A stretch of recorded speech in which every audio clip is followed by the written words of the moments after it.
So Maggie, this is a rom-supernatural-com sitcom on Hulu that consists of 13 episodes. It stars Rebecca Rittenhouse and comes from the creative team who did Life in Pieces. We're analyzing the first episode, giving our take. You didn't watch the first episode. I did. Well, we're still analyzing it together. From the abilities that you saw from her, like, what were her, like, limitations? This reminded me a lot of, actually, a short film I watched, like, over 10 years ago. It's based on a short film, but from 2019. Yeah. So not the same one. Yeah, this was made in, like, 2012 or 2011, where this guy, like, had his own psychic abilities, and it reminded me of that because in this show, she sometimes sees how, like, relationships or just people that she know, how those are going to end. Is it always relationship advice that she's giving, or does anybody go up there and be like, I need to know how I die? We only see her use her power like a couple of times. Okay. But whenever she does, it seems like it's always about like who they're going to marry or like who they're going to end up with in the end. So always relationship. Yeah. And one thing that I found weird though is that she's almost like a therapist. I didn't know this, but like psychics apparently have their own psychics, just like how therapists have their own therapists. I don't think that's true. I think they made that up for the show. Oh, that sounds like a made up fact. But that seemed like the coolest part of it because I was like, Psychics I guess that yeah. And I'm sure they're aware of other psychics in the field, but I can't imagine them all going to like conferences and being like, well, we all need to make sure that we're all protected with our own psychic. Still, though, it seemed like a cool idea in the end. And then I guess, yeah. It seemed also like... Networking of psychics. Yeah, and it seemed like there also really isn't a villain in this show. They're all likable characters, whether you're talking about her friend Lou, the love interest Benjamin, her parents, Benjamin's sister and boyfriend, who definitely, I think Benjamin's I heard that boyfriend. Amy, is that Amy in her relationship? Yeah, That relationship is almost more fun to watch than the... Yeah, because the boyfriend is really dumb. Like, and he gets... Did you recognize the boyfriend? Yeah, let's get into the casting. So you like the casting, right? Yes, yeah. Okay, you like Maggie, Rebecca Rittenhouse? Yeah, where have I seen her before? Into the Dark, the body, the first episode of Into the Dark. Oh, okay. She was the main character. She also played Maggie there. The same name. Yes, not same character. And then, the other people. Benjamin. I know that I'd seen him before, but I do not know where. I mean, he was in a Nickelodeon show called The Troop at one point. Okay, yeah, main character of The Troop. Wow. Yeah, no, I remember that. Nick at Night, I believe. Yeah. I was wondering where I'd seen him. I was like, I know I've seen this guy in, like, one role before. But yeah, The Troop, like, premiered, I think, back in, like, 2008 to 2010. Yes. Yeah. I'm surprised you knew that. And then there's also Pitch Perfect. He was in that for like one of the movies. And then you have Lou, who is kind of like a ditz. I feel like... And that's her best friend, Maggie's best friend. Has she known her very long? Or? Yeah, it seems like they knew each other like since they were kids or so. Nicole Sakura, she's from Shameless. She was Lip's girlfriend in one of the earlier seasons. And then in Superstore. Okay. Yeah. She had glasses in that. I don't think she has glasses in this. Yeah, she was like in the 4th and 5th season, I think. Yeah. And then you have Jess, that's Ben's girlfriend. Yeah, Chloe Bridges. Right. I didn't recognize her from anything. She's been in a lot. The Final Girls, Pretty Little Liars, Insatiable, Forget Me Not, that movie that came out in also like 2009-ish. And then her parents, I'm not sure I got the names for them. Chris Elliott? You didn't recognize Chris Elliott from Groundhog Day, Schitt's Creek, How I Met Your Mother? No. Oh, wait, How I Met Your Mother. Yeah. And then, but what about Maggie's mom? 911, Reno 911. Okay. And then, like I said, we have Amy and her boyfriend, and we don't see a lot of them this episode. Like, they're there for, like, one scene or so. Did you recognize her boyfriend? Because that's the person you would. No. He reminded me of Jason from The Good Place. Okay, Leonardo Nam. He's from Fast and Furious Tokyo Drift. He's also from Westworld. He played one of the two doctors that woke up Maeve. Oh, yeah. No, one of the main ones. Yeah. Mm-hmm. And then he also voiced in Pacific Rim the Black. So you wouldn't recognize him from that. However, like, he's a funny dude, right? Yeah. Okay, and then, again, he was my favorite character. And so their relationship is like, they're like super duper in love, right? Mm-hmm. Yeah. To the point where they're trying to plan their wedding, but they just can't stop having sex? Is that? All right, how much of that is implied? How much of that is shown? We don't see anything. It just, like, it's like... They just cut away. They're like, oh, man, again with us. It's very implied. And then, you have Angel. He's definitely the most, I guess, optimistic of everyone. Like, he's definitely... Yeah, she's not hiding her abilities, and he is like her mentor. Yeah, I was glad that they didn't go with that, where it's like Maggie had to end up like saying that she wasn't a psychic or acting like she wasn't. Yeah, but what is his job though as a mentor to a psychic? It literally, he just reads her future. Oh, so he's the psychic that you were talking about before, where the psychic has the psychic. Yeah. He's from Grey's Anatomy, Don't Trust the Bitch in Apartment 13. His name is Ray Ford, but the funny thing is in Grey's Anatomy, he's been on the show for 14 years, but only like an episode a season. And and he plays this character called Ray the Paramedic. sidekick. Wait, so I so like there's- how his name is the actual name of the character. So in the there's show. like one episode that focuses entirely on him. Yeah, and there's like a 5-year break between times. He'll just pop up there once in a while, I guess, when he needs a job. Let's talk a little bit about the name Maggie, okay? Yeah. The name Maggie had its peak popularity in 1880. Between that time and 1910. That's when it was in the seems top like a 100 modern name. favorite choice for girls. The name fell off the top 100 list in 1911 and has declined in usage until 1970, and then it started going back up that's why again. it seems kind of, that's why it seems so, like, because I know a lot What's of the most Maggies. famous Maggie you can name just off the top of your head? There's Maggie Smith. Maggie Smith was the one that I was thinking Dame of. Maggie I just Smith. can't remember, yeah. There's Maggie Q. There's Maggie Simpson. Do you know how Maggie Simpson got her name? No. Okay, so Matt Groening, he used his younger sisters, as Lisa and Maggie, and then he, I guess, called himself Bart. I do have a game. There have been other Maggie TV shows in the past, and maybe the future, but one of these is false, and I have 4 different Maggie TV shows, right? Yeah. Maggie 2024 is a Walking Dead spin-off series on AMC following Maggie Rhee, played by Lauren Cohen. Maggie was a 1998 sitcom starring John Cusack and Joan Cusack's other sibling, Anne. A wife of 19 years with a 17-year-old daughter has a midlife crisis when she gets a job at an animal clinic and develops a crush on a vet.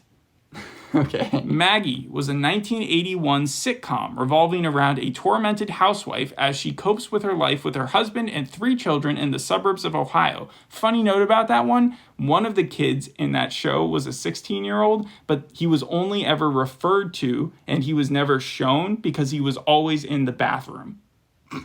And then I think I've heard something like that. Maggie, well, that was the Happy Days thing where it's Yeah. like after a while the basketball guy just disappeared, the older brother or whatever. Still looking for it. Maggie was a 1981 British series centered on teenager Maggie McKinley, a teenage girl growing up in Glasgow. So we have Maggie the 2024 Right.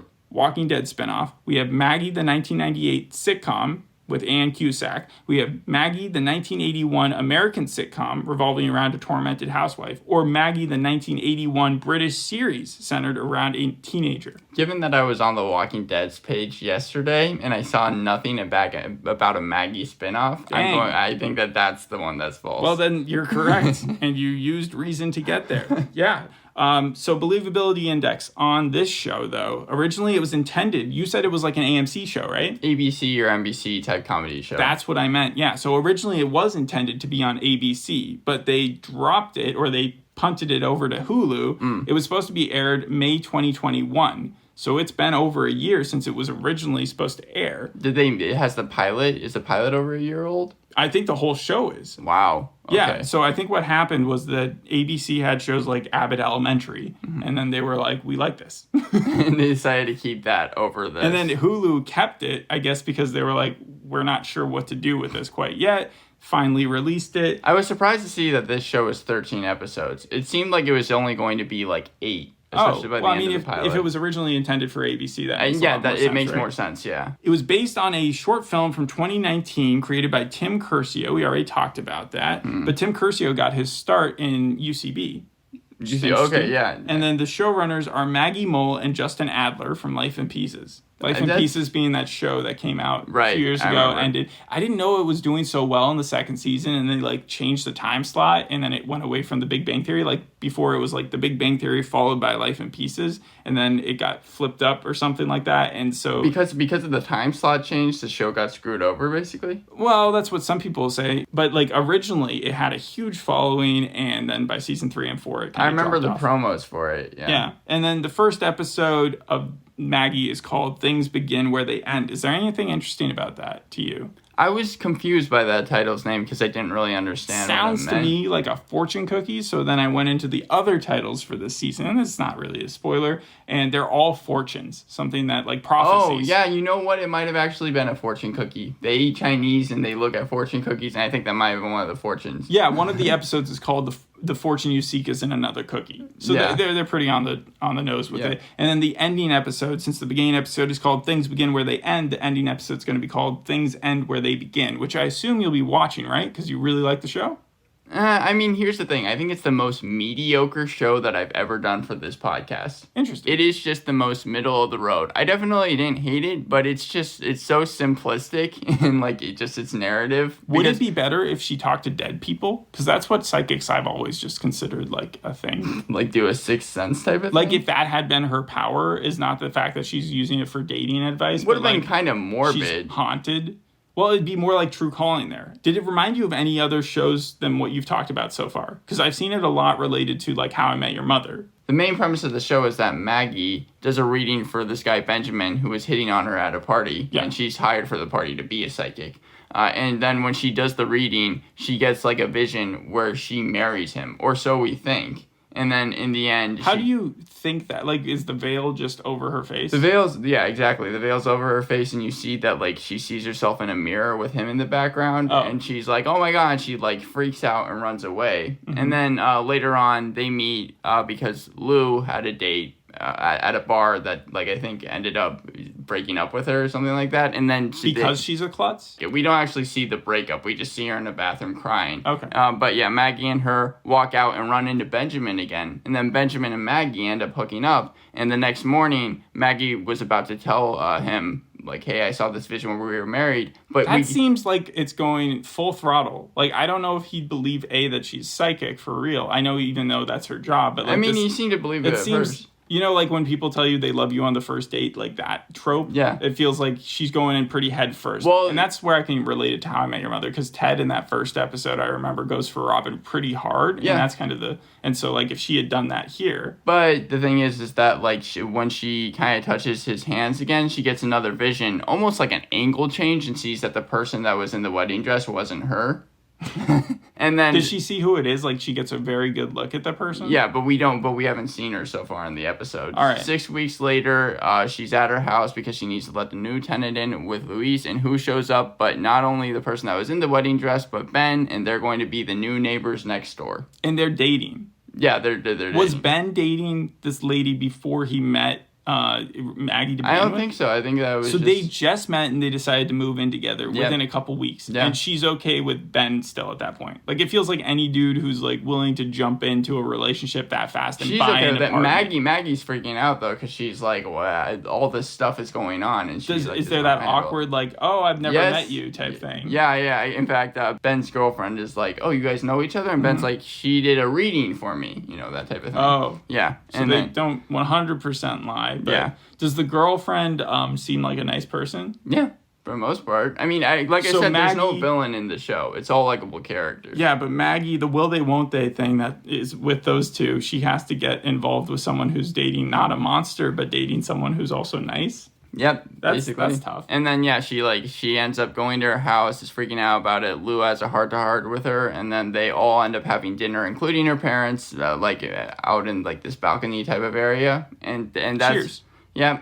And Maggie, there's a quick scene with her and Angel where Angel apparently sees something when he does a reading, and Maggie asks what it is, and he's like, oh, well, you're out of time. I'll tell you next week. And that's where the episode ends. It ended very abruptly, I'll say that. Who's better at reading? Is Angel a better reader? I imagine Angel would probably be the better reader since he's literally like. Do you think they could ever battle it out in any way? The superpower aspect is always more intriguing to me than like the love plot, Yeah, but that's what this show is. That's what the show's full thing is. It just is the love plot. And you think that by the end it's going to be pretty clear that Ben and Maggie are going to be together? I assume so, and I think that if it's going to go for multiple seasons, they're probably going to end up together and then like get divorced or something, just to keep the will they won't they thing alive. And there's no other guys involved in Maggie's life right now? So far, no. Okay. And the humor in it is like self-deprecating, I've heard. And there's a lot of like quips and sarcastic remarks and stuff like that. It had a very snarky tone, actually. That was one of my cons about it. Kind of. Too sarcastic? Maggie. Sometimes, yeah, especially when she's like first speaking to Benjamin. Like Benjamin is trying his hardest to like get her number and actually hit on her, and Maggie is just completely sarcastic the whole time, talking about how he has to like sign up to get a reading. I mean, that's flirting. And yeah, but like I mean, it came across a little bit like unlikable, at least at the beginning. But Ben didn't find it that way, right? No. Okay. Well, that's what matters. To me, it reminded me of those like shows that come out every so often where like the main character gets an omniscient power or has one, and they mix it with their love life. God Friended Me, Early Edition, True Calling, which I already said, Zoe's Extraordinary Playlist in a way, and then Good Luck Chuck the movie. Really? I haven't seen Good Luck Chuck. Good Luck Chuck, the plot is that he has sex with women, and then immediately they find... Yeah. The plot of the movie is that he has sex with different women, and then they immediately, after him, find their true love. Okay. They go out, and the mysterious universe works in the way it does. He loses out on being able to date the person ever again, because they just go and they spontaneously meet the love of their life. It was a curse put on him, the right? The curse is that he'll never find his own love, but that these women... So, yeah, there's this big line that appears at one point, and, like, even I think his secretary shows up and is like, you have to, so that I really want to find. And so, like, it's more just a chore for him than anything. Yeah, so that's his power, but wow. God Friended Me just ended, right? I don't know. Like, it must have ended. I think he was, like, finding a date, though. Like, I think God did help him find love in that the show. plot to that is just the fact that God sends him a friend request on Facebook, right? That's the beginning part of it. But, like, then he starts sending him on chores to do. Like, you have to help this lady cross the street? You gotta go help this lady cross the street, or else she's gonna die. No, that's what he does. He saves people's lives, and then his dad is like a priest, and he doesn't believe him at first, and then he convinces him, or something like that. Early Edition is very similar to this because he gets a paper for the next day, so he's able to tell the future, the immediate future, and then he saves people's lives. That'd be crazy. That'd be really nice to have. Yeah, and it's delivered by a cat.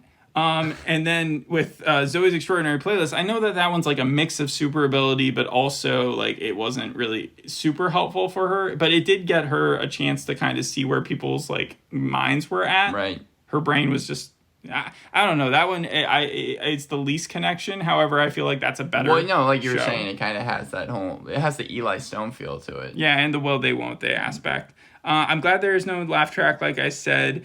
And the show's creators said that Maggie's ability is a metaphor for our hunches, our gut feelings, our experiences that we're forced to navigate in life. That's where the connection to Zoe's Extraordinary's playlist kind of comes into play for me. Do you want to hear the reviews, or do you want to say anything? I just give it like a 7 out of 10. If I were to watch the second episode, I'm sure I probably wouldn't hate it. But 7 out of 10 is pretty high. Yeah, no, like I said, middle of the road. For a sitcom? It definitely didn't fail. So, yeah. Nice. Okay. Well, the main criticism is that it's dull. It's a little too drawn out, outdated, formulaic template. You kind of hear the same sort of... Drawn out is weird because I even have in my pros the fact that it's pretty short. It's like 22 minutes each episode. I think the idea is that because it's 13 episodes and you can kind of guess that it's going to follow the same sort of pattern. Where it's going to go.